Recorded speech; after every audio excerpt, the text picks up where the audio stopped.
औज़ु बिल्लाहि मिनश शैतानिर रजीम। बिस्मिल्लाहिर रहमानिर रहीम। सैनशीन पर तशरीफ फरमा, सैनशीन तशरीफ फरमा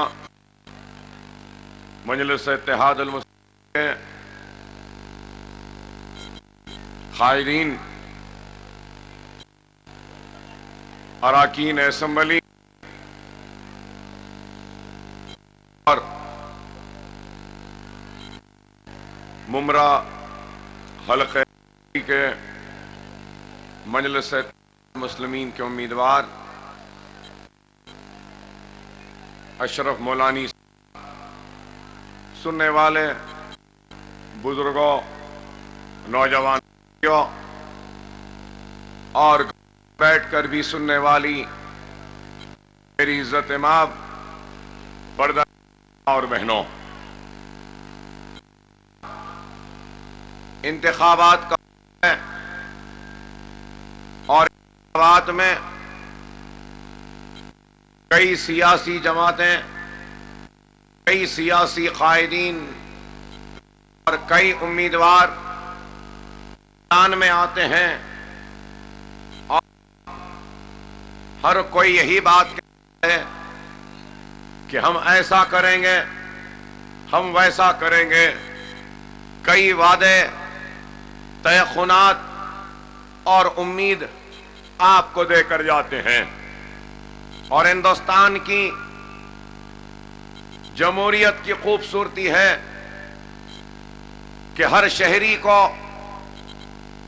यह हक दिया जाता है कि वो अपने पसंद के उम्मीदवार का इंतखाब करें और उसको मुंतखब करवा कर अपनी नुमाइंदगी करने के लिए ऐवान असम्बली व पार्लियामेंट को भेजें। और आज महाराष्ट्र के असम्बली के इंतखाबात हैं और इंतखाबात में कांग्रेस पार्टी है तो राष्ट्रवादी पार्टी भी है, तो फिर शिवसेना भी है, बीजेपी भी है और समाजवादी पार्टी या फिर दूसरे पार्टियां भी हैं। और इन सारी पार्टियों में एक नई महाराष्ट्र के लिए एक और पार्टी दरमियान में आई है और उस सियासी पार्टी का नाम मजलिस इत्तेहादुल मुस्लिमीन है। और मजलिस इत्तेहादुल मुस्लिमीन क्या है, मजलिस इत्तेहादुल मुस्लिमीन कब बनी और मजलिस इत्तेहादुल मुस्लिमीन क्या काम किया। आज महाराष्ट्र में आई है तो महाराष्ट्र में क्या काम करेगी, ये एक सवाल होगा जहनों में। और यह भी सवाल होगा कि जब मजलिस आई है तो कौन सी ऐसी तब्दीली लाएगी, कौन सा ऐसा काम करेगी, कौन सी ऐसी बात है जिसके जरिए वो महाराष्ट्र के आवाम को उसके हक में ओर डालने के लिए कहेगी। तो यही बात कहने के लिए मैं दरमियान में हूं, इसी बात को सुनाने के लिए मैं आपके दरमियान में हूं। मजलिस इत्तेहादुल मुस्लिमीन हिंदुस्तान की आजादी के बाद हैदराबाद स्टेट था एक, जिसको रियासत दक्खन के नाम से भी जाना जाता था। और आज महाराष्ट्र में जो मराठवाड़ा का जो एरिया है, औरंगाबाद, जालना, बीड़, उस्मानाबाद, लातूर, ये सारे, नांदेड़, ये साबिका रियासत हैदराबाद या हैदराबाद के इलाके थे। हिंदुस्तान की आजादी के बाद हैदराबाद में या हैदराबाद स्टेट में निजाम की हुकूमत थी। सल्तनत आसिफजाई के नाम से वहां के बादशाह का नाम था। और फिर पुलिस एक्शन, वो ऑपरेशन पोलो एक ऐसा ऑपरेशन था जिसके जरिए हैदराबाद को इंडियन यूनियन में मर्ज किया गया था। और उस मर्जर के बाद मजलिस इत्तेहादुल मुस्लिमीन को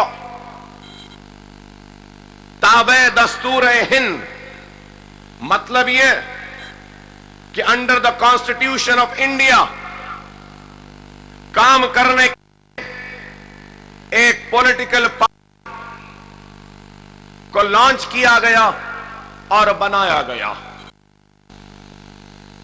मजलिस इत्तेहादुल मुस्लिमीन की अपनी एक तारीख है 50 बरस की, और अगर मैं उस तारीख को बयान करूं तो बहुत लंबा वक्त निकल जाएगा, लेकिन मुख्तसर से अल्फाज में यह कहूंगा कि जब हमने अपने सियासी जिद्दोजहद का आगाज किया तो बहुत खराब हालात थे, बदतरीन सूरत हाल थी, परेशानी थी, मुसीबतें थी। कई मुसलमान लड़के जेलों में थे और मजलिस की उस वक्त की लीडरशिप व क़यादत को भी जेल में डाल दिया गया था। पाकिस्तान के आजादी के 8 बरस से जायद के सफर में आपने कभी गुजरात के जलते हुए उन फिसादात की तानों को सुना, देखा? तो कभी आपने अजमेर फिसाद के बारे में सुना, कभी के फिसाद के बारे में सुना, कभी के फिसाद के बारे में सुना, कभी मुरादाबाद के फिसाद के बारे में सुना, कभी धुलिया के फिसाद के बारे में सुना, कभी नांदेड़ के फिसाद के बारे में सुना। बहरहाल 50,000 फिसादात के बारे में सुना होगा, पढ़ा होगा या देखा भी होगा। और इन सारे फिसादात में कई हिंदुस्तानी शहरियों कत्ल हुआ, इज्जतें लुटी, इस्मतें लुटी, आबादियां जली, तबाही व बर्बादी हुई। और मौर्रिख हिस्टोरियन यह भी लिखता है कि इस सदी का सबसे बदतरीन फिसाद था तो वह गुजरात के 2002 के फिसादात थे, जिसमें हजारों की तादाद में मुसलमानों का कत्लेआम हुआ। कोई कहते हैं कि 5,000, कोई कहते हैं 10,000, तो लिखने वाले और कहने वाले ये भी कहते हैं कि 20,000 मुसलमानों का कत्लेआम हुआ था गुजरात में 2002 के फिसादात में। लेकिन मेरे भाई, मैं जिस हैदराबाद से आया हूं, उस हैदराबाद में ऑपरेशन पोलो और पुलिस एक्शन के नाम पर 10,000, 20,000, 50,000, 70,000 या 1 लाख या 1,25,000 नहीं, बल्कि सारे हैदराबाद में 1.5 लाख मुसलमानों का कत्लेआम हुआ था। इज्जतें लुटी थी, इस्मतें लुटी थी, बोलियों में पानी कम मुसलमानों की तैरती हुई लाशें थी। हमारा चुका था, ताज लुट चुका था, इज्जत लुट रही थी, इस्मत लुट रही थी। हमारे बच्चों के गलों पे छुरियां चलाई जा रही थी, खाक की ढेर में था। कभी जालना जल रहा था, कभी बीड़ जल रहा था, कभी उस्मानाबाद जल रहा था, तो कभी औरंगाबाद जल रहा था, कभी बीदर जल रहा था, कभी गुलबर्गा जल रहा था, कभी उमरगा जल रहा था, कभी रायचूर जल रहा था, कभी शोलापुर जल रहा था, तो कभी हैदराबाद जल रहा था। खाली आग ही आग की लपेट में थे। 1.5 लाख मुसलमान लुटे, कटे, तबाह बर्बाद हुए। उसके बाद मजलिस इत्तेहादुल मुस्लिमीन का क़याम हुआ और उठकर एक सियासी जमात बनाकर हम जब आगे निकले तो लोगों ने कहा कि 1.5 लाख मुसलमान मरे, कटे, लुटे, क्या ये काफी नहीं है कि अब ये मजलिस पार्टी क्यों? तो हमने उस वक्त कहा कि दस्तूरी व जमहूरी जिद्दोजहद के जरिए दस्तूर में जो हुकूक हैं मुसलमानों को दिए गए, उन हुकूक को हम हासिल करेंगे सियासी जमात बनाकर। तो हमने अपनी जिद्दोजहद का आगाज ऐसे हालात में किया। आप बताओ कि अगर कोई दूसरी कौम होती तो 1.5 लाख की तादाद में कटने लुटने मरने के बाद कभी उठकर खड़ी नहीं रह सकती थी। लेकिन हैदराबाद के गयूर मुसलमानों को मैं सलाम करता हूं कि 1.5 लाख की तादाद में कटने लुटने तबाह होने के बाद भी उठकर खड़े होकर अपने सरों पे मंडलाने वाले खौफ के बादलों को खुद उचक कर हटाया, हालात को अपने काबू में किया और अपनी ताकत के जरिए अपने हक को हासिल किया और अपने मसाइल को मनवाया। अरे आप बताओ, जो लोग जानना चाहते हैं कि मजलिस क्या है, तो उनको बताना चाहता हूं, मजलिस वो है जो अपने तख्त को लुटाकर भी मुस्कुराती रही, ताज को लुटाकर भी मुस्कुराते रही, अपनी लहलाती हुई खेतियों को उजड़ता हुआ देखकर भी मुस्कुराती रही। हमारी इज्जतों इस्मतों को जब लूटा गया तो लुटी हुई इस्मतों आंसू आबरू पर हम आंसू नहीं बहाए, इसलिए क्योंकि हमारी नजर में तख्त से अजीज, ताज से अजीज, इज्जत से अजीज, इस्मत से अजीज, आबरू से बड़ी अगर कोई चीज थी तो वो ईमान था। हमने सब कुछ लुटाया लेकिन ईमान को लुटने नहीं दिया। हमने तख्त को लुटाया, ईमान को बचाया, ताज को लुटाया, ईमान को बचाया, इस्मत को लुटाया, ईमान को बचाया, आबरू को लुटाया, ईमान को बचाया, बस्तियों को उजड़ता हुआ देखा लेकिन ईमान को बचाया, क्योंकि हमारी नजर में अगर कोई चीज थी तो वो ईमान था। और उस छोटे से ईमान की ताकत से हम आज मुमरा के शहर में ईमान वालों के दरमियान में ईमान की हरारत के वास्ते देकर उनको भी उठाने और बेदार करने को आए।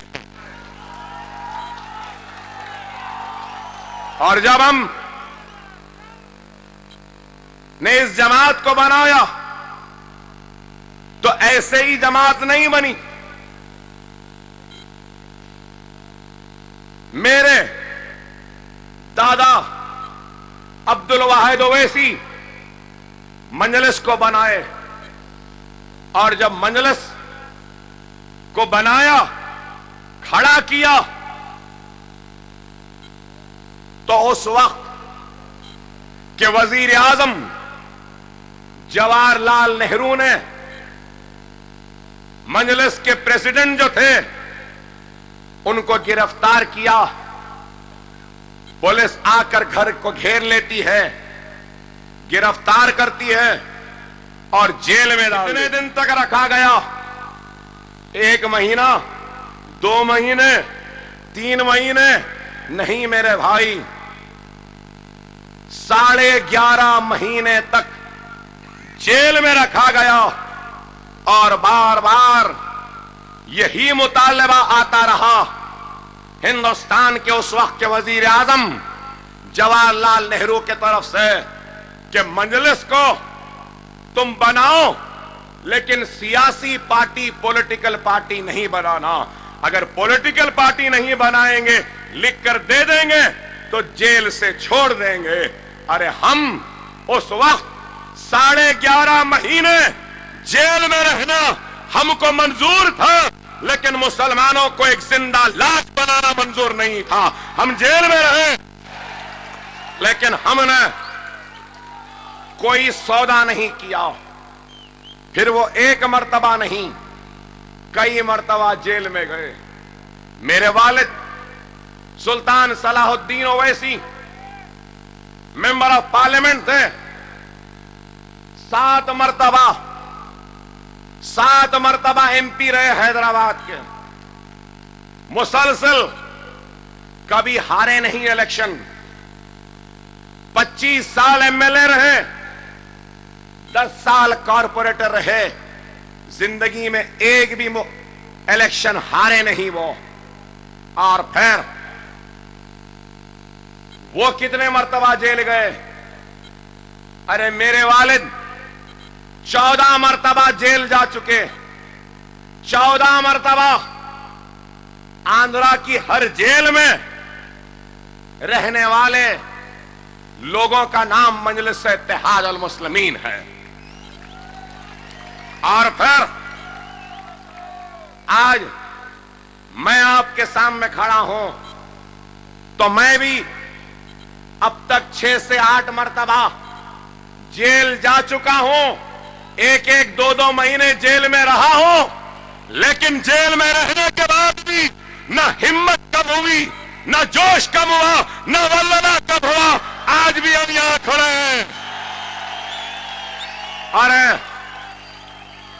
न इख्तिदार से, न हुकूमत से, न जेल से, न गोली से, न धमाकों से डरने वाले जमात का नाम मजलिस इत्तेहाद अल मुस्लिमीन है। और मजलिस सिर्फ जबानी जमा खर्च नहीं करती, सिर्फ तकारीर नहीं करती। ऐसा काम किया है, अरे हम इख्तिदार से अपने हक के लिए लड़ते हैं तो उसके साथ ही साथ इख्तिदार की चौखट पर एक भीख का कटोरा लेकर भीख मांगते हुए खड़े रहना, यह हमको गवारा नहीं, हमको पसंद भी नहीं है। हम इख्तिदार के गिरेबानों से खेलना जानते हैं, लेकिन हम अपने दामन के तार बेचने वालों में से नहीं हैं। हम वो हैं जो अपने हक के लिए जमहूरी जिद्दोजहद करते हैं, दस्तूरी जिद्दोजहद करते हैं। हमने सियासी तौर पे हुकूमत से क्या किया ये मैं बाद में कहूंगा, लेकिन हमने अपने बलबूते पे क्या किया वो आपके सामने रखो। मजलिस ने खुद का अपना एक मेडिकल कॉलेज बनाया है। 30 बरस हो गए हमारे मेडिकल कॉलेज को कायम होकर, और हैदराबाद से अब तक हमने 3,500 मुसलमान डॉक्टर्स को डॉक्टर्स बनाकर निकाला है, और वो मुसलमान बच्चे डॉक्टर बनकर सारी दुनिया में खिदमत कर रहे हैं। ये हमने अपने कॉलेज से किया। हमारा इंजीनियरिंग कॉलेज है, 13,000 इंजीनियरिंग ग्रेजुएट्स हमारे दक्कन इंजीनियरिंग कॉलेज से निकल चुके हैं। 13,000 इंजीनियरिंग ग्रेजुएट्स सिर्फ हमारे कॉलेज से निकले। हमारा MBA कॉलेज है, हमारा MCA कॉलेज है, हमारा कॉलेज ऑफ आर्किटेक्चर है, हमारा कॉलेज ऑफ हॉस्पिटल मैनेजमेंट है, हमारा कॉलेज ऑफ फार्मेसी है, हमारा कॉलेज ऑफ फार्मा डी है, हमारा कॉलेज ऑफ डी फार्मेसी है, हमारा कॉलेज ऑफ नर्सिंग है, हमारा कॉलेज ऑफ नर्सिंग A&M है, हमारा कॉलेज ऑफ A&M और नर्सिंग का डिग्री कॉलेज है। हमारे पास इतने line chain of education institutes हैं। हमारे पास हमारे खुद के 2 दवाखाने हैं, एक ओवैसी हॉस्पिटल है और एक असरा हॉस्पिटल है। एक दवाखाना 2,200 बेड्स का, 2,200 बिस्तर का है, तो एक और दवाखाना 1,800 बिस्तर का है। हमने अपना दवाखाना क्यों बनाया? इसलिए बनाया कि हैदराबाद में जब जब भी फिसाद होता, जब जब भी मुसलमान जख्मी होता, तड़पता रहता, या चाकुओं के जर्ब से, या दुश्मनों के हमलों से, या फिर पुलिस की गोलियों से, तो जब हम गवर्नमेंट के हॉस्पिटल में जाते तो गवर्नमेंट के हॉस्पिटल में मुसलमान तड़पते रहता था, लेकिन डॉक्टर गोली नहीं निकालता था। मुसलमान तड़पता था, उसको कोई खून नहीं देता था। लेकिन अब हैदराबाद के मुसलमान किसी सरकारी दवाखाने, लेकिन मेरे प्यारे मुसलमानों, उत्तर प्रदेश में 3 करोड़ 60 लाख हैं, 60 से ज्यादा एमएलए हैं मुसलमान। लेकिन अफसोस 2014 में एक भी मुसलमान को एमपी बनाकर उत्तर प्रदेश से नहीं भेज सके। क्या यह अफसोस और शर्म की बात नहीं है? बताओ मेरे भाई। और 2014 में महाराष्ट्र ने भी एक भी मुसलमान को रुकने पार्लियामेंट बनाकर दिल्ली को नहीं भेजा। क्यों मेरे भाई, क्यों? वजह क्या है मैं पूछना चाहता हूं। वजह यही है कि हमारे सफों में इंतशार है, वजह यही है कि हमारे सफों में इत्तेहाद नहीं, वजह यही है कि हमारे पास अकायद के झगड़े हैं, वजह यही है कि हमारे पास मसलक के झगड़े हैं, जो वजह यही है कि हमारे पास सोच के झगड़े हैं, हमारे पास देवबंदी का झगड़ा है, हमारे पास बरेलवी का झगड़ा है, हमारे पास तबलीगी का झगड़ा है, हमारे पास अहले हदीसी का झगड़ा है, हमारे पास अहले सुन्नत जमात का झगड़ा है, हमारे पास शिया सुन्नी का झगड़ा है, हमारे पास मेमन और भौरे का झगड़ा है। इस वजह से आज हम बढ़ चुके हैं। हमारे पास अंसारी और शेख का झगड़ा है तो हमारे पास अंसारी व पठान का झगड़ा है। अरे ए ना समझो नादानो, दुश्मन का जब जर्ब लगता है, दुश्मन जब जलाने को बढ़ता है, काटने को बढ़ता है, लूटने को बढ़ता है, तो वो ये नहीं देखता ये बरेलवी है या देवबंदी है, तबलीगी है या अहले हदीसी है, ये यही देखता है कि ला इलाहा इल्लल्लाह मुहम्मद रसूलुल्लाह कलमा पढ़ने वाला मुसलमान है।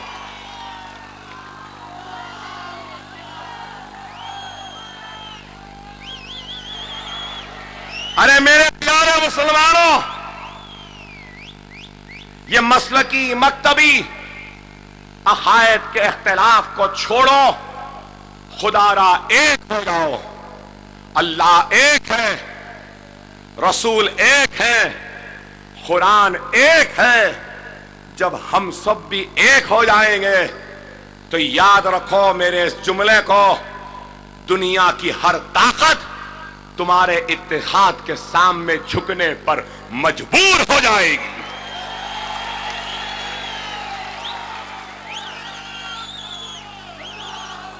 मैं इंतशार का नहीं, इत्तेहाद का पैगाम लेकर आया हूं। मैं मिल्लत पर तफरीका डालने नहीं आया। लोग हमसे बोलने लगे मजलिस आई, सेक्युलर रोड बढ़ जाएंगे, मजलिस आई बीजेपी सेना के इशारों पर आई, मजलिस आई मुसलमानों को वोटों को बांटने के लिए आई। अरे ना समझो नादानो, सियासत हर एक का खेल नहीं होता। सियासत के सहरा में हमने खाक छानी है, हमने उस धूल को अपने बदन पे उड़ाया है। हम सियासत की गर्मी के तपिश से तपते हुए निकल कर आए हैं। सियासत हर गुट्टी का काम नहीं है, हर एक ऐरे गैरे नत्थु खैरे का काम नहीं है। लोग हमको बोले हम बांटने आए, कमजोर करने आए। अरे बाज लोगों के कदम बख्तावर होते हैं, अच्छे होते हैं, तो बास के कदम मनहूस होते हैं। होता है, अगर किसी के कदम मनहूस होते हैं तो आसमान से रहमत नहीं बरसती। अगर कोई खराब होते हैं तो सूखा आ जाता है। अरे हमारे कदमों की बरकत को देखो, अल्लाह की रजा को देखो। 25 बरस के इत्तेहाद बीजेपी और सेना का हमारे कदम पड़ते ही टूट गए, परत उड़ गए।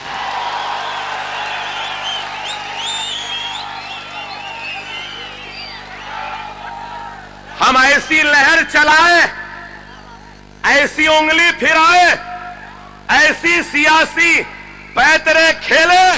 अकबर ओवैसी का एक जलसा हुआ, कहां पे? जोगेश्वरी में हुआ, फिर भिवंडी में हुआ, उसके बाद पहला जलसा नागपाड़े में हुआ, शोलापुर में, औरंगाबाद में, नांदेड़ में, मालेगांव में। तो सब देख के बोले नहीं, एक नई जबरदस्त इत्तेहाद आ रहा है। तो इस वक्त हम भी अपनी अपनी ताकत पे लड़के देख लेंगे। हम ऐसा चाल फेंके, आ बोल के बोलाए, आया और हो गया। मंजलिस के 2 जलसे हुए, हज कमेटी नहीं बनी थी, बन गई। वक्फ बोर्ड में अराकीन नहीं थे, आ गए। चेयरमैन नहीं था, हो गया। बेबसी, मुफलिसी, लाचारी और बेगर्ती की जिंदगी गुजारने वाले एनसीपी और राष्ट्रवादी के मुसलमानों को हमारे आने से उनके पार्टियों में इज्जत भी मिल गई। क्या गलत है मेरे भाई? क्या गलत है बताओ? अभी इलेक्शन लड़े भी नहीं, जीते भी नहीं, काम शुरू हो गया। क्या कोई ऐसा काम कर सकता है? अब आप बोलेंगे भाई ये लीडरों का फायदा हो गया, भाई आवाम का क्या, हमारा क्या? अरे आप अकबर ओवैसी की आन है, आप अकबर ओवैसी की शान है, आप अकबर ओवैसी की ताकत है, आप अकबर ओवैसी की आहट है, आप अकबर ओवैसी की सांस है, आप अकबर ओवैसी की खुव्वत है, आप अकबर ओवैसी का गुरूर है, आप अकबर ओवैसी की आवाज है। तो आपका फायदा मैं कैसे नहीं कराऊंगा? कैसा होगा पूछेंगे आप। अब तक जो 1 रुपये में इलेक्शन लड़े थे, हमारे आने के बाद अब 1 लाख में इलेक्शन लड़ना पड़ेगा। पहले 100 देते थे, अब 1000 देंगे आपको। नहीं दिए तो आप करना मालूम, मजलिस का झंडा ले जाना, देता नहीं झंडा पर पूछ लेना, तो फायदा नहीं है आपका, है ना? सबका फायदा हो गया, अब आप मेरा भी फायदा मेरे भाई करेंगे ना? क्या फायदा? नोट उनका, वोट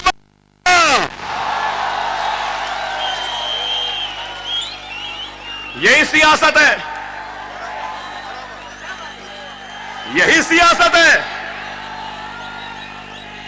अरे आप गौर करो मेरे भाई, अरे मेरे पास पैसा नहीं है, मैं गरीब हूं, और अगर मेरे पास अगर आएगा भी तो अल्लाह और उसके रसूल की कसम, पैसा अगर आएगा तो मेरी जात पे नहीं खर्चूंगा, मेरी आल पे नहीं, मेरी औलाद। पैसा आएगा तो मैं अपने रसूल अल्लाह सल्लल्लाहु अलैहि वसल्लम के उम्मतियों, ये मेरा वादा।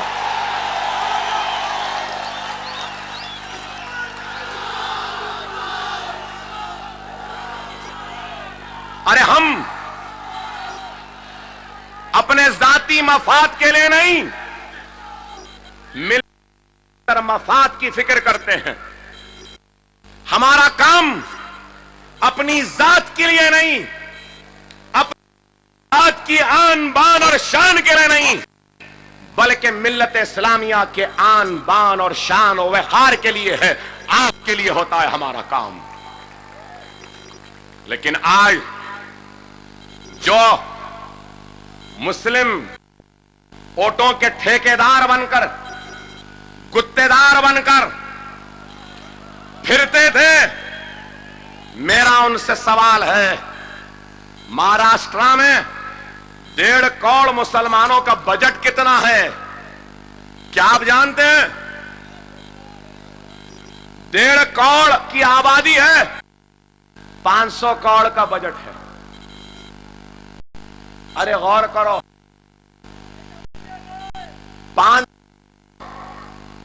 1.5 करोड़।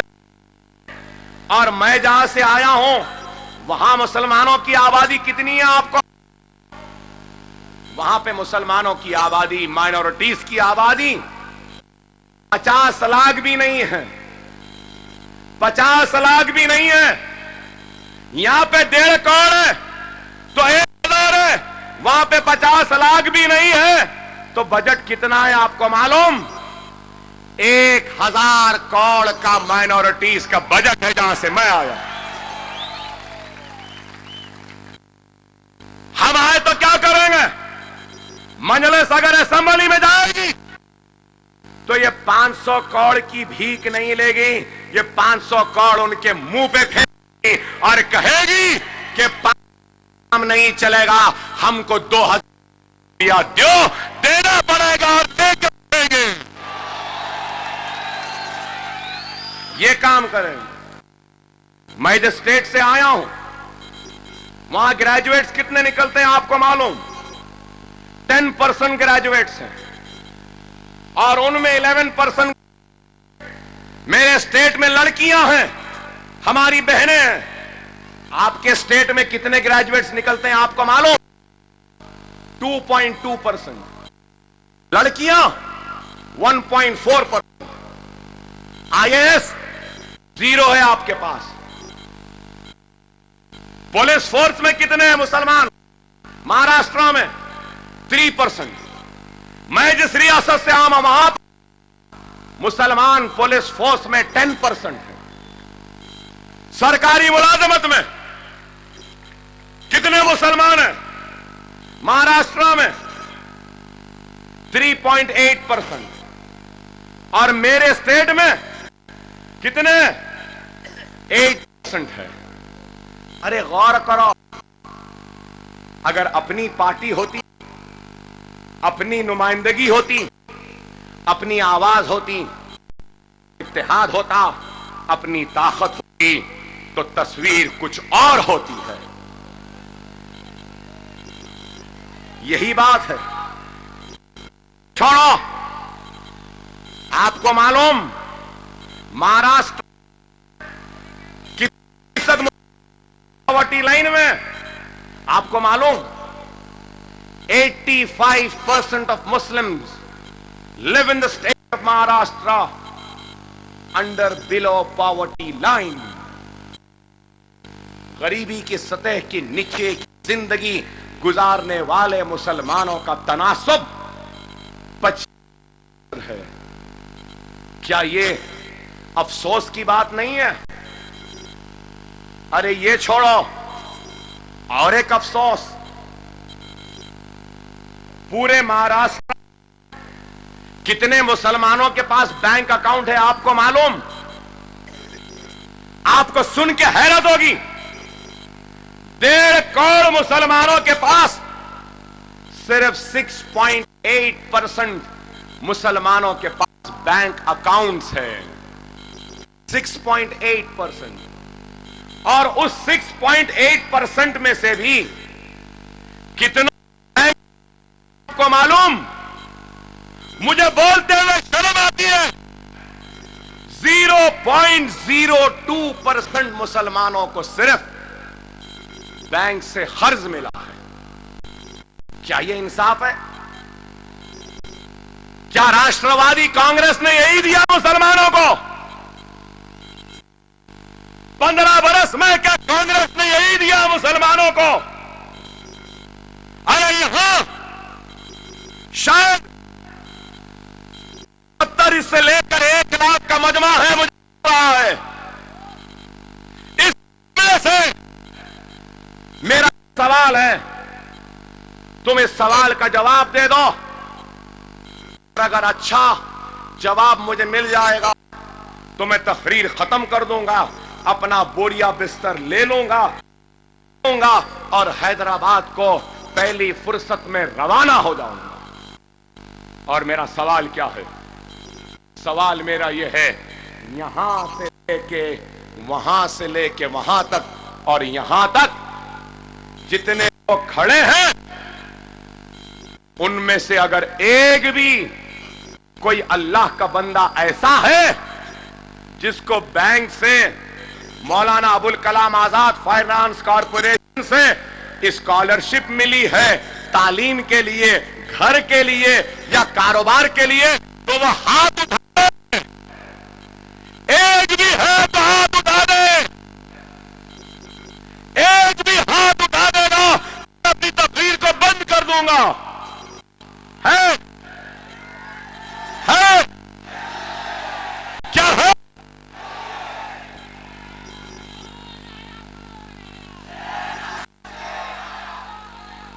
तो इसलिए तो आया हूं, इसलिए तो आया हूं, मेरे बच्चों को हर्ष दिलाने के लिए आया हूं, मेरे बच्चों को गाने के लिए आया हूं, मेरे बीमारों का इलाज कराने आया हूं, मेरे बच्चों पे नापी हुई उसको इंसाफ दिलाने आया हूं।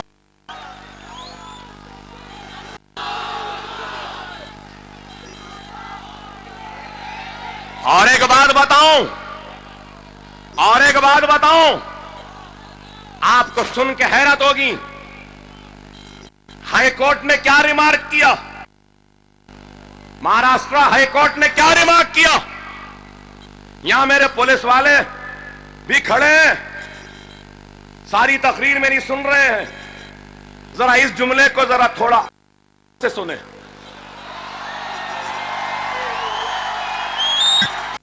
तवज्जो से सुने। हाईकोर्ट ने कहा और पूछा, क्या पूछा? Why is it only Muslims in judicial and custody? कोई जवाब है? ये मैं नहीं पूछ रहा हूं, हाईकोर्ट पूछ रहा है। आपको मालूम 10 बरस में कितने मुसलमान बच्चे महाराष्ट्र की पुलिस कस्टडी, जुडिशियल कस्टडी में मर गए या मारे गए? मैं नहीं जानता, इसलिए सवाल है कितने? 333 मुसलमान। 333 इंसान की जान की कीमत नहीं। ह्यूमन राइट्स कहां है? वुमेन राइट्स कहां है? गेटवे ऑफ इंडिया गेट पर बत्तियां लेकर जाने वालों, तुम कहां 333 मुसलमानों के मरने के बाद?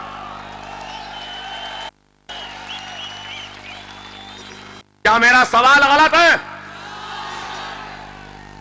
अरे हम बुरे दिखते हैं इसलिए कि हम दो टोक बात करते हैं और खुलकर सवाल करते हैं। ये नहीं देखते कि वो कौन है, ये कौन है, हम सिर्फ ये देखते हैं कि मरने के बाद अल्लाह को मुंह दिखाना है।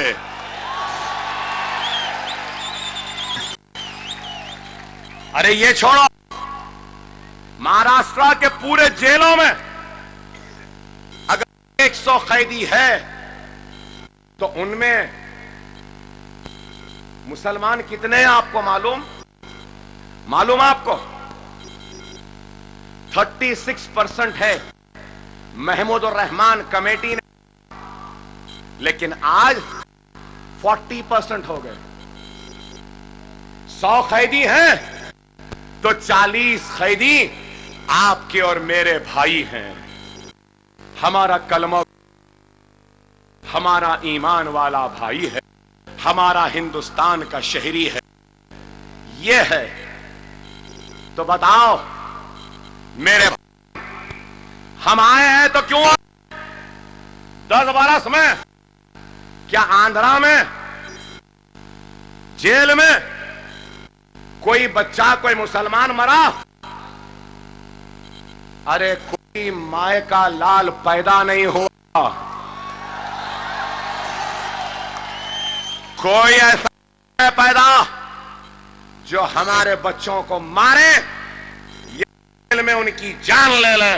इसलिए क्योंकि वहां पर इत्तेहाद है, वहां पे ईमान है, वहां पे ताकत है, वहां पे जोश है, वहां पे जुनून है, वहां पे जज्बा है, और जमहूरी जिद्दत करने के लिए से मुस्लिमीन है और मरने वाला लीडर अकबर ओवैसी जैसा लीडर वहां जिंदा है।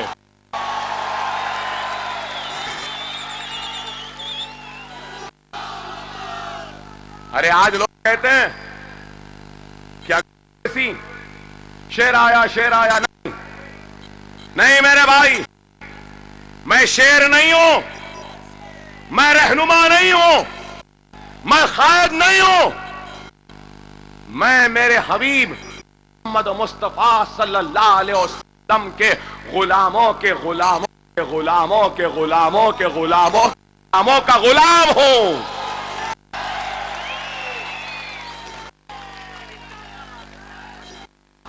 मैं मुसलमानों का खादिम हूं, आपका नौकर हूं, आपका मुहफ्फिज हूं, आपकी हिफाजत करने वाला सिपाही हूं। मैं लीडर नहीं हूं, मैं खायद नहीं हूं, मैं शेर नहीं हूं। अगर कोई समझता है कि अकबरुद्दीन ओवैसी यहां पे इज्जत के लिए आया है, शोहरत के लिए, तो नहीं मेरे भाई, ना मैं इज्जत के लिए आया हूं, ना शोहरत के लिए, ना दौलत के लिए, ना जमीन के लिए, जायदाद के लिए। मैं आया हूं तो कि अकबर ओवैसी जैसा नहीं, अकबर ओवैसी से तेज तर्रार हिम्मत वाला मुसलमान को मुमरा में तैयार करो, जो लोग कहे कि ये वाकई में हिंदुस्तान का शेर है।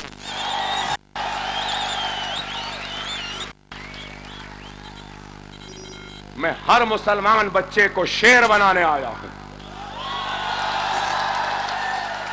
हर नौजवान के पंजे में शेर की ताकत देने आया हूं। मेरे बुजुर्गों से कहूंगा, बुजुर्गों, मेरे सर पर मेरे वालिद का साया नहीं है, मेरी रहनुमाई मेरे वालिद नहीं, मुझे रोकने के लिए मेरे वालिद नहीं, मुझे टोकने के लिए मेरे वालिद नहीं है, मुझे समझाने के लिए मेरे वालिद नहीं है। लेकिन अकबरुद्दीन ओवैसी हिंदुस्तान के 25 करोड़ मुसलमानों के बुजुर्गों के शक्ल में अपने वालिद का चेहरा देखता है और उम्मीद करता है कि मेरा बुजुर्ग मेरी रहनुमाई करेगा, मुझे रोकेगा, मुझे टोकेगा। और जब थक कर गिर जाऊं या कदम लड़ खड़ा तो नौजवानों से उम्मीद करता हूं कि तुम अपने जोश के जरिए इस थके हुए अकबर ओवैसी तुम्हारे खून की गर्मी दोगे, ताकत दोगे और कहोगे कि आगे बढ़ अकबर ओवैसी, हम तेरे साथ हैं।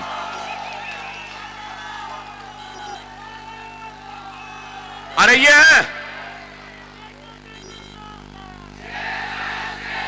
नहीं, देखो देखो कौन आया, शेर बनाने वाला आया है।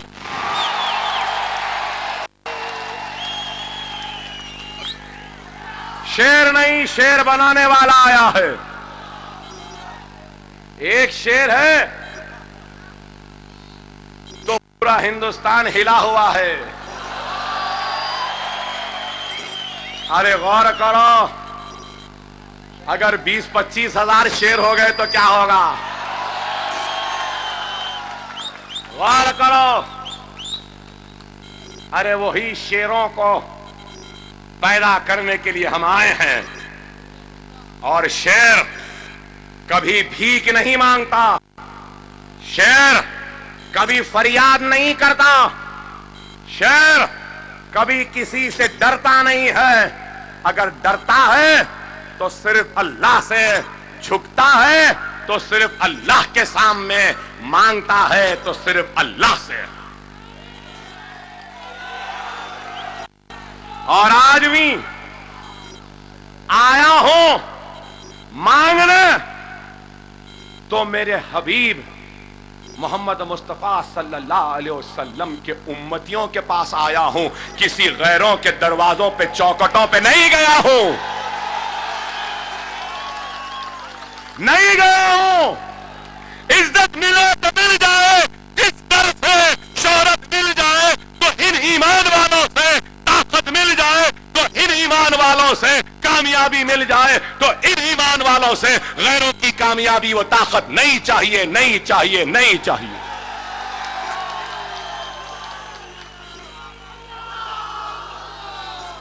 क्या तुम मेरा साथ दोगे मेरे प्यारे भाइयों? तुम मेरा साथ देना, देते रहना, खाने से खाना मिलाकर रखना। अगर वक्त आएगा तो अल्लाह और उसके रसूल की कसम, अगर गोली चलेगी तो सबसे पहले अकबर ओवैसी के सीने पे चलेगी, उसके बाद आप पे लगेगी। ये मेरा वादा है आपसे। अकबरुद्दीन ओवैसी, आपके इत्तेहाद, आपकी ताकत, आपकी खुवत, आपकी हिम्मत, आपके हक के लिए अपने जान की बाजी लगा देगा और जरूरत पड़े तो अपने लाश के ऊपर आपको खड़ा करेगा। लेकिन कभी भी आपके लाशों पे खड़े रहकर क़यादत करने वालों का नाम अकबर ओवैसी या मजलिस नहीं है, नहीं है, नहीं है।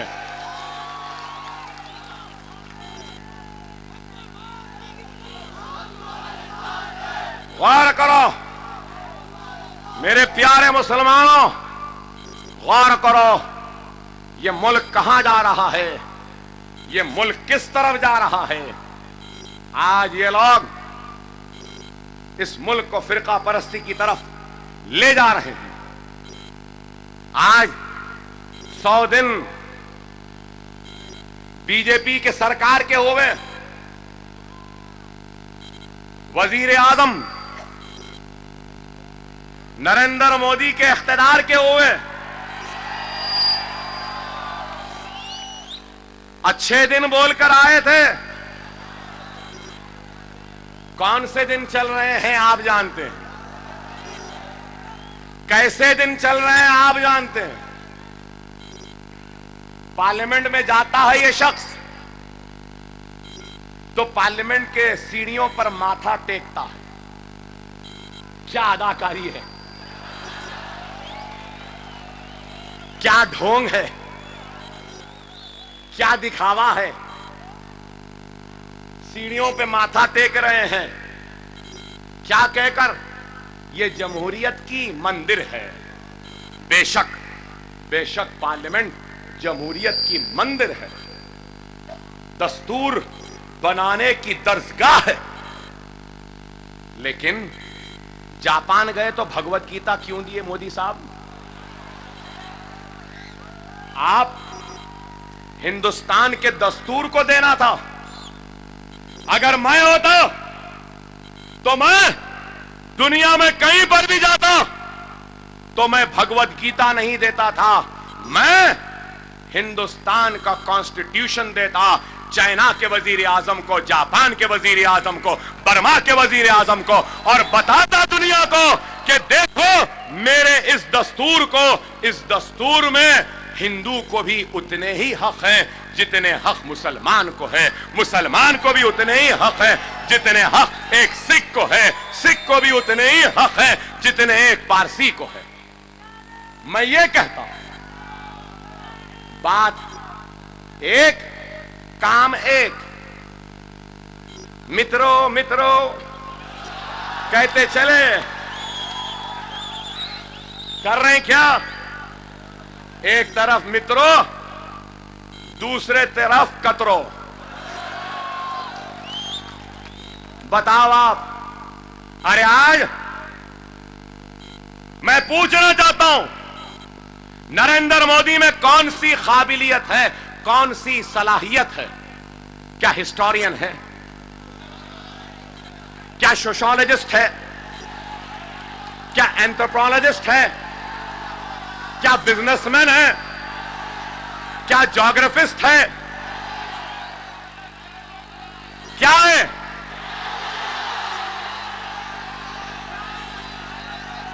कुछ नहीं है। अगर 2002 के फिसाद को माइनस कर दिया जाए तो नरेंद्र मोदी जीरो है और कुछ भी नहीं है। और क्या है? अरे आज मैं पूछना चाहता हूं, क्या गुजरात में बहने वाला खून क्या हिंदुस्तानी का खून नहीं था? क्या बेकरी में जलने वाली लाशें क्या हिंदुस्तान की लाशें, हिंदुस्तानियों की लाशें नहीं थी? क्या नरोडिया पार्टियों में मरने वाले क्या हिंदुस्तानी नहीं थे? क्या एहसान जाफरी हिंदुस्तानी नहीं थे? क्या इशरत जहां हिंदुस्तानी नहीं थी? क्या सोहराबुद्दीन हिंदुस्तानी नहीं था? तो मैं पूछना चाहता हूं, हिंदू हिंदुस्तान, हिंदू हिंदुस्तान, हिंदू राष्ट्र, हिंदुत्व कहने वालों, क्या मेरा खून खून नहीं? क्या मेरी इज्जत इज्जत नहीं? क्या मेरी आबरू आबरू नहीं? मेरे बच्चे बच्चे नहीं? अरे हिंदुस्तान से मोहब्बत करने वाला, सबसे पहले हिंदुस्तानियों से मोहब्बत करना सीखो, तो खुद ब खुद हिंदुस्तान सबसे बड़ा मुल्क हो जाएगा। हिंदुस्तान में हिंदू से एक सुलूक, मुसलमानों से एक सुलूक। अरे अगर हिंदुस्तान को सुपर पावर बनाने का ख्वाब देखते हैं, और अगर देख रहा है नरेंद्र मोदी, अगर तू देख रहा है ख्वाब को, हिंदुस्तान को अमेरिका से आगे ले जाने का, तो याद रख ले, हिंदुस्तान उस वक्त तक सुपर पावर नहीं बन सकता जब तक कि हिंदुस्तान की सबसे बड़ी अखिलियत 25 करोड़ मुसलमानों को इस बात का एहसास नहीं हो जाता कि हम भी इस मुल्क के खुशहाली, इस मुल्क के तरक्की में बराबर के शरीकेदार होंगे।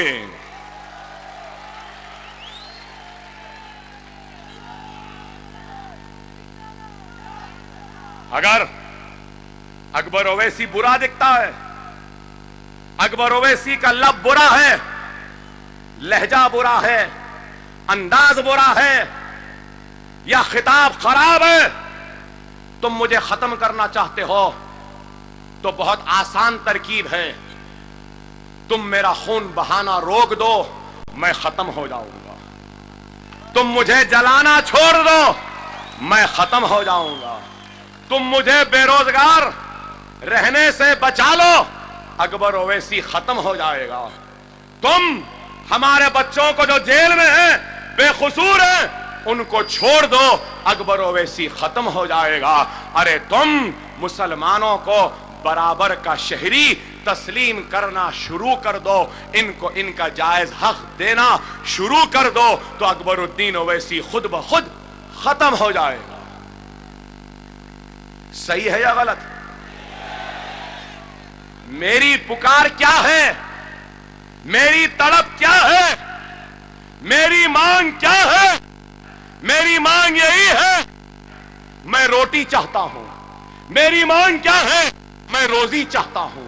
मेरी मांग क्या है? मैं घर चाहता हूं। मेरी मांग क्या है? मैं पानी चाहता हूं। मेरी मांग क्या है? मैं बिजली चाहता हूं। मेरी मांग क्या है कि मैं सुबह को घर से निकलूं तो मुझे नौकरी हो। मेरी मांग क्या है? मैं सुबह का काम करके घर आऊं तो इत्मीनान की नींद चाहता हूं। मेरी मांग क्या है? मैं अपने बच्चों को खेलता हुआ, खिलखिलाता हुआ देखूं। मेरी मांग क्या है? मैं अपने जिंदगी में खुशहाली देखूं। मेरी मांग क्या है? मैं अपने बस्तियों में अच्छे रोड देखूं। मेरी मांग क्या है? मेरी बस्तियों को मैं खुशहाल देखूं, रोड देखूं, ड्रेनेज देखूं। और क्या वह चाहता हूं? मैं कुछ नहीं चाहता, बस सिर्फ यही चाहता हूं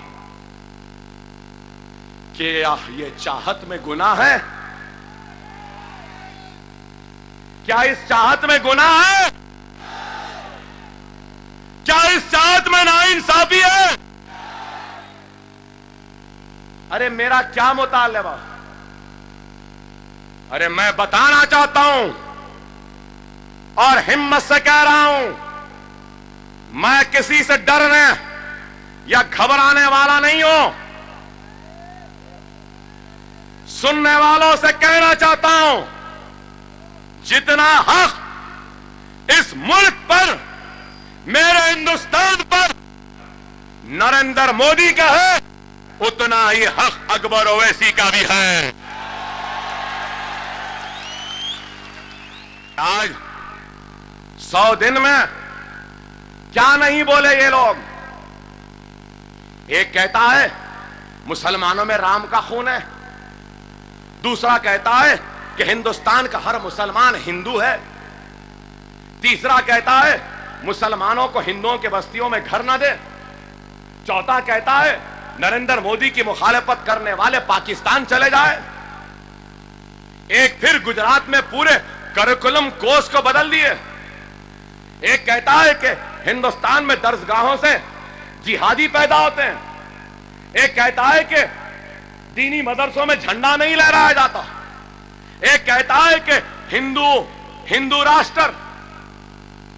मैं पूछना चाहता हूं, इतनी पुलिस है,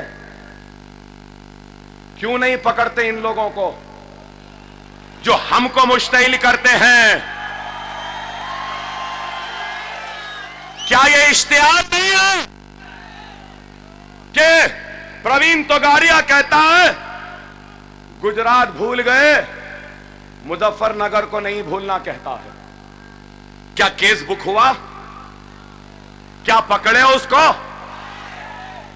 राम का खून कहकर हमको मुश्तइल करने वालों को क्या पकड़े? मुसलमानों को घर न देने की बात करने वालों को पकड़े? आप बताओ, एक बांग्लादेशी तस्लीमा नसरीन को हिंदुस्तान का वीजा दिया जाता है।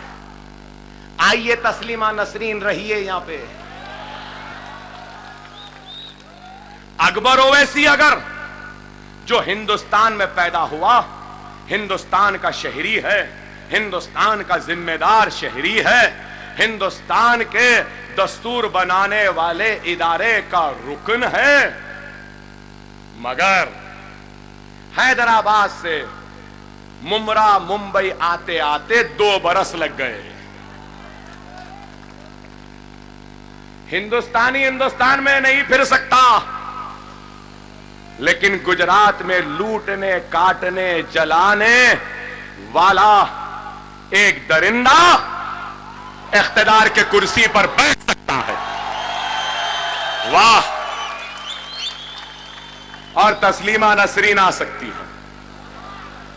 वो काट कर, जलाकर, खून बहाकर इख्तिदार पर बैठ सकते हैं, और मैं कटने का दर्द लेकर, लुटने का दर्द लेकर, जलने की आह लेकर, जख्मों को लेकर मरहम के लिए अपने भाइयों के दरमियान भी नहीं आ सकता। यह क्या इंसाफ है, मैं पूछना चाहता हूं। मगर आज आप समझ गए होंगे कि क्यों नहीं आने देते। इस वास्ते नहीं आने देते, अल्लाह हर एक को किसी ना किसी हुनर से नवाजता है। किसी को गाने के हुनर से नवाजता है, जैसा रफी साहब थे। किसी को टेनिस खेलने के हुनर से नवाजता है, जैसा सानिया मिर्जा है। किसी को अदाकारी के हुनर से नवाजता है, जैसा दिलीप कुमार, शाहरुख खान है। वैसे ही अल्लाह ने इस गुनहगार को ये जबान की ऐसी ताकत से नवाजा है कि जब बोलने लगता हूं, जब पलटने लगती है तो हिंदुस्तान पलट सकता है, इसलिए रोकते हैं। आज जो कह रहे हैं कि हम में राम का खून है, अरे दीवाने, हमारे पास आदम अलैहिस्सलाम का खून है। हमारे पास हमारे कलमे के ईमान का वो जोश है जो खून के शक्ल में हमारे रगों में दौड़ता है, जो कहता है कि घर ना दो मुसलमानों को। अरे क्यों ना दो भाई? अरे कोई हिंदू अगर मुस्लिम बस्ती में आता है तो आ जाए, अकबर ओवैसी उसको घर दिलाएगा, उसकी हिफाजत करेगा, उसको खाना खिलाएगा और उसको बताएगा कि मैं कैसा हूं, मेरा मजहब कैसा है, मेरे आका की तालीम कैसी है।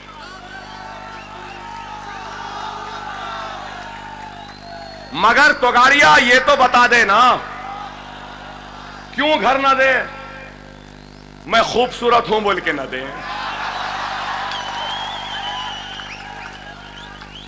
मैं ताकतवर हूं बोल के ना दे, मैं गोरा हूं बोल के ना दे, या काला हूं बोल के ना दे, या फिर खराब हूं बोल के ना दे, या फिर समझ जाइए क्यों ना दे। एक कहता है लव जिहाद, जिहाद मुकद्दस चीज है, मोहब्बत अलग है। जिहाद का मोहब्बत से क्या ताल्लुक है? अरे अच्छा हुआ योगी आदित्यनाथ तुम इस अकबर के दौर में है, खुदा ना खास्ता उस अकबर आजम के दौर में होते तो राजपूतों की आन बान शान जोधाबाई को मलिका हिंदुस्तान भी नहीं बनने देते थे।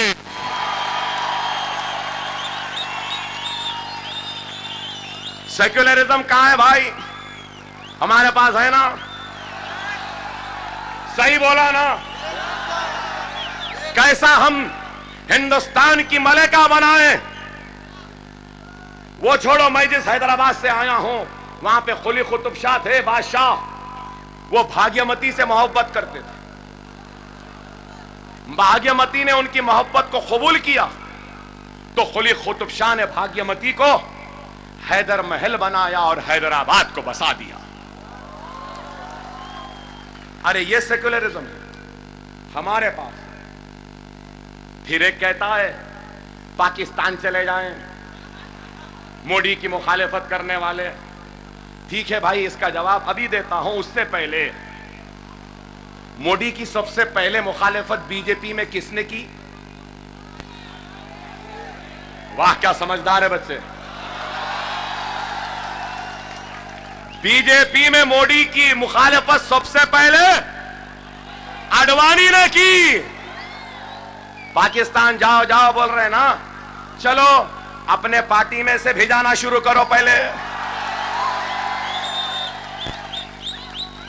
और जो मुझसे कहता है कि हिंदुस्तान छोड़कर जाए, तो नहीं, हिंदुस्तान मेरा था, मेरा है, मेरा रहेगा। ये मुल्क हमारा था, हमारा है, हमारा रहेगा। कोई माँ का जना हमको इस मुल्क से जाने के लिए नहीं कह सकता। इस मुल्क को हमने सजाया है, संवारा है। इस मुल्क को हमने कुतुब मीनार की बुलंदी दी है तो ताज की खूबसूरती दी है। हिंदुस्तान का वजीर आजम जिस किले पर तिरंगा लहरा, झंडा लहराता है, वो लाल किला भी हम मुसलमानों के आबा व अजदाद ने तामीर किया है। क्या ये गलत है? अरे आज ये लोग जो चाहे बोलेंगे, जितना चाहे बोलेंगे।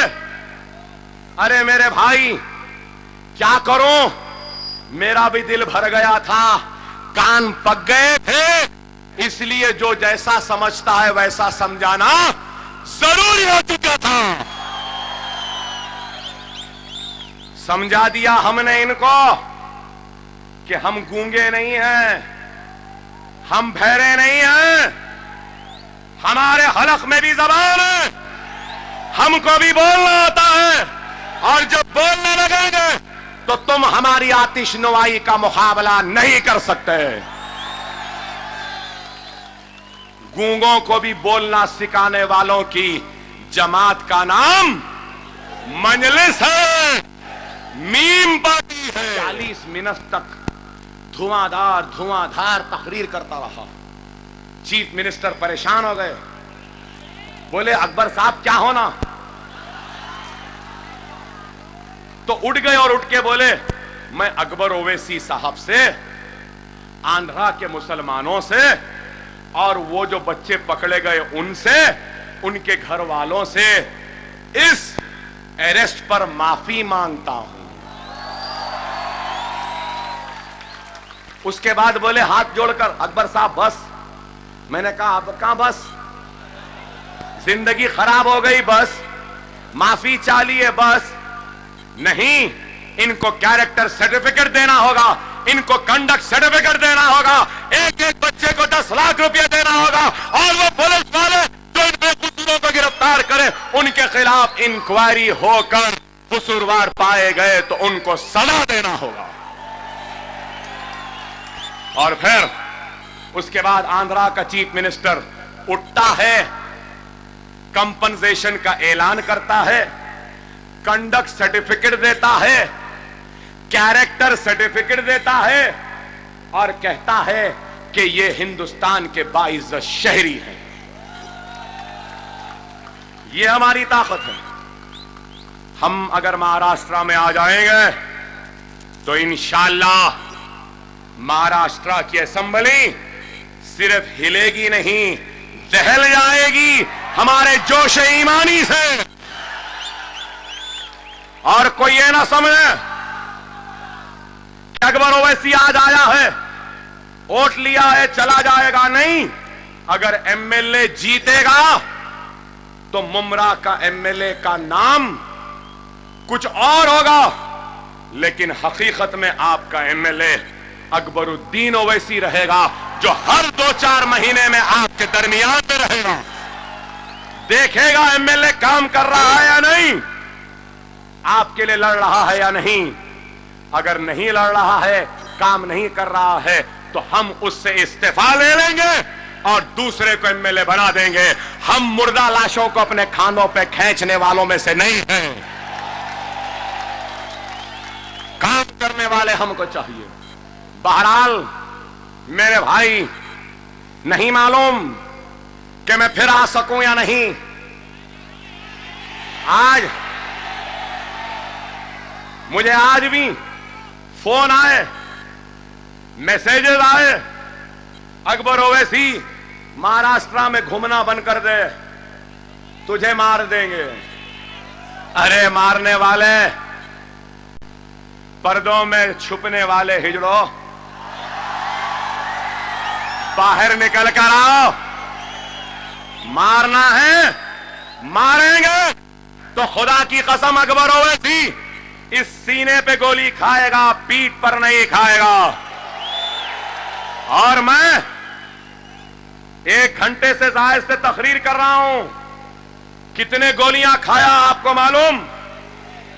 3 गोलियां मुझे मारे, 70 मरतबा चाकू से मारे।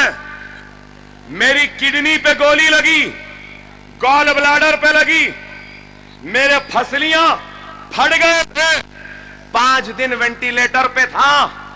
ये हाथ पे 40 मरतबा मारे। अरे फिर भी उठकर खड़ा हूं तो दीवानो, अब गोलियों से मरने वाला नहीं हूं, तोप ही लाना पड़ेगा मारना है तो। और अगर मौत है तो है। कहना चाहता हूं, मेरे घर की औरतें, मेरी मां, बीवी और बेटियां जब मुझे घर से विदा करती हैं तो मेरे सर पे कफन बांध कर विदा करती हैं। अगर मेरी मौत की खबर आएगी तो मेरे घर की औरत रोएगी नहीं, सबसे पहले सवाल करेगी, क्या हमारा बेटा, क्या मेरा शौहर, क्या मेरा बाप शहीद हुआ है या नहीं। क्योंकि शहीद होने में जो मजा है वो दुनिया के किसी भी शय में वो मजा नहीं। अल्लाह की राह में, अल्लाह की राह में जब एक मर्तबा कोई शहीद होता है तो वो डायरेक्ट जन्नत में जाता है। जन्नत में जाने के बाद अल्लाह पूछता है, बता तुझे मेरी जन्नत कैसी लगी। तो शहीद कहता है, ऐ अल्लाह, ऐ अल्लाह, सुनो नौजवानों। शहीद कहता है, ऐ अल्लाह, ऐ अल्लाह, तेरी जन्नत में वो मजा नहीं जो मजा तेरी राह में शहीद होने में है। और वो शहीद कहेगा कि ऐ अल्लाह, तू मुझे फिर से दुनिया में भेज ताकि मैं फिर से तेरी राह में शहीद हो सकूं। अकबरुद्दीन ओवैसी वही शहादत के जज्बे को लेकर जाने वाले का नाम है। हर सिमत मचलती किरणों ने अफसून शबे गम तोड़ दिया।